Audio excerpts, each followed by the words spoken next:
নবমী দিনে প্রতি বছরের ন্যায় আমরা ভোগ করে থাকি। তা আজকে নবমী, অগণতিক মানুষের জন্য আমরা ভোগের আয়োজন করে থাকি।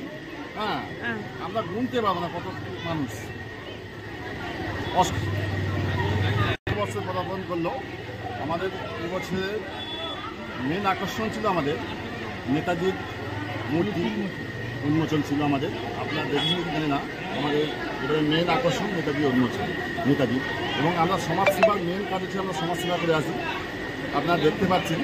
এবং আমাদের ষষ্ঠী থেকে আমাদের যেমন করে আসি পুজো, আমরা এবারে ষষ্ঠী থেকেও পুজো করছি। আমাদের ষষ্ঠীতে আমরা কিছু দুস্থ মানুষের বস্ত্র বিতরণ করেছিলাম, 2 থেকে 300 মতন মানুষের আসছে, প্রত্যেককে আমরা দিয়েছি। ভাই আজকে যা নারায়ণ সেবা করছি, আমরা নারায়ণ বলি আমরা ওনাদেরকে, কত লোক আমরা বলতে পারবো না। হাজার মানুষের আয়োজন করেছি, যাতে কেউ অভুক্ত না ফেরত যায়, সবার জন্য আমরা আয়োজন করেছি। যতটুকু পারবো সবাইকে দেবো। সামাজিক কাজকর্মে বস্ত্র বিতরণ এবং এই সেবার বিতরণ আমরা দেখতে পাচ্ছেন, প্রসাদ বিতরণী এইগুলো করে থাকি। এবং ধরুন বন্যার সময় কোনো মানুষের জায়গায় ক্ষয়ক্ষতি হলে সেখানে আমরা আগিয়ে যাই, প্রাণ নিয়ে চলে যাই।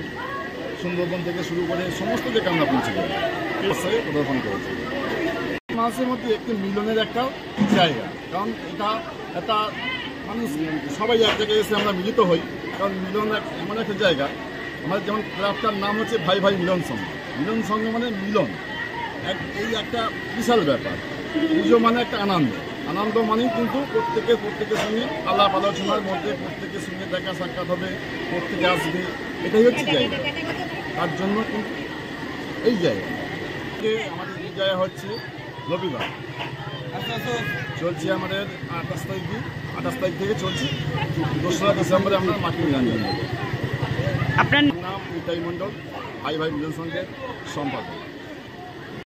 ভোগ বিতরণটা আমাদের আজকে না, আমাদের এই প্রতি বছরই হয়। এটা আমাদের 16তম বর্ষ।